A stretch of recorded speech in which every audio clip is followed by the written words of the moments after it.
അത് ഇങ്ങനെ real estate എന്ന് പറയുമ്പോൾ ഈ ബയ്യർ സെല്ലർ സിസ്റ്റം ഉണ്ട്. അപ്പോൾ അത് സെല്ലറിൻ്റെ അടുത്ത് നിന്ന് ഓൾറെഡി നമ്മൾ വേറൊരു റിയൽ എസ്റ്റേറ്റ് ഏജൻറ്റ് നമ്മളുടെ എക്സ്ക്ലൂസീവ് ഡീൽ വാങ്ങിച്ചു കൊടുത്തിട്ടുണ്ട്. ഇനി നമ്മളുടെ കമ്പനി വിചാരിച്ചാൽ മാത്രമേ, കമ്പനിയിലൂടെ മാത്രമേ അത് സെയിലാവുള്ളൂ. അപ്പം ഇതിൻ്റെ സെയിൽ ഓപ്ഷനും ഓരോ തവണ ഇതിൻ്റെ സെയിൽ ഓപ്ഷൻ വരുമ്പോഴും ഞാനിങ്ങനെ ടെൻഷനാവും, ഇത് ഇന്ന് സെയിലായി കഴിഞ്ഞാൽ എൻ്റെ ബയറിനെ കൊണ്ട് വാങ്ങിപ്പിക്കാൻ പറ്റില്ലല്ലോ. അപ്പോൾ അതിന് ഫൈനലി ഞാനൊരു 100 CR കൊണ്ടുവന്നപ്പോൾ അയാൾ കുറച്ച് ബാക്കൗട്ടായി. അപ്പോൾ എനിക്ക് ഭയങ്കര ഡിപ്രഷനായി. പിന്നെ ഞാൻ അയാളെ കൺവിൻസ് ചെയ്ത് ഈ ഡീൽ അങ്ങ് ക്ലോസ് ചെയ്ത്.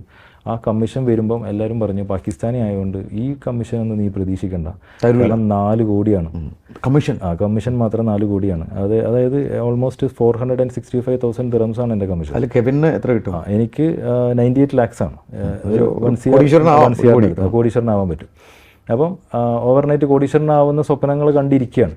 അപ്പോൾ സാധാരണ നമ്മളൊരു ഡീല് ചെയ്ത് കഴിഞ്ഞാൽ 24 hours കമ്മീഷൻ വരും. 4 ദിവസമായിട്ടും കമ്മീഷൻ വന്നിട്ടില്ല.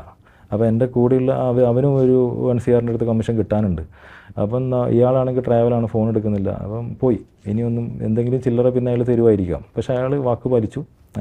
പാകിസ്ഥാനി ആണെങ്കിലും നമ്മളിപ്പം അങ്ങനെ ദുബായിലെല്ലാം വർക്ക് ചെയ്ത ആൾക്കാർക്ക് മനസ്സിലാവും പാകിസ്ഥാൻ ഇന്ത്യ എന്നുള്ളത് ബൈ ആണ്. അപ്പം അയാൾക്ക് ഇന്ത്യക്കാരെ ഭയങ്കര ഇഷ്ടമാണ്. പക്ഷേ അയാളെടുത്ത് വർക്ക് ചെയ്യുന്ന ഇന്ത്യക്കാരൻ തന്നെ ഇത് പാകിസ്ഥാനിയാണ്, ഇത് ഇവനെ പച്ചയല്ലേ, അത് അങ്ങനെയല്ലേ. അപ്പോൾ ഞാൻ പറയും, നമ്മളയാളെ ശമ്പളം വാങ്ങിച്ച് ജീവിക്കല്ലേ, അത് ഒരു റെസ്പെക്റ്റ് വേണ്ട അയാളോട്. അപ്പോൾ ആ ഒരു സാധനം ഓട്ടോമാറ്റിക്കലി എനിക്ക് യൂസ്ഫുള്ളായി. അയാളെടുത്ത് ഇന്നും എനിക്ക് നല്ല കോൺടാക്റ്റ് ഉണ്ട്. ആ ഒരു 1 CR കിട്ടിയതിന് ശേഷം ഞാൻ ദുബായിലൊരു ബിസിനസ് മാനായി.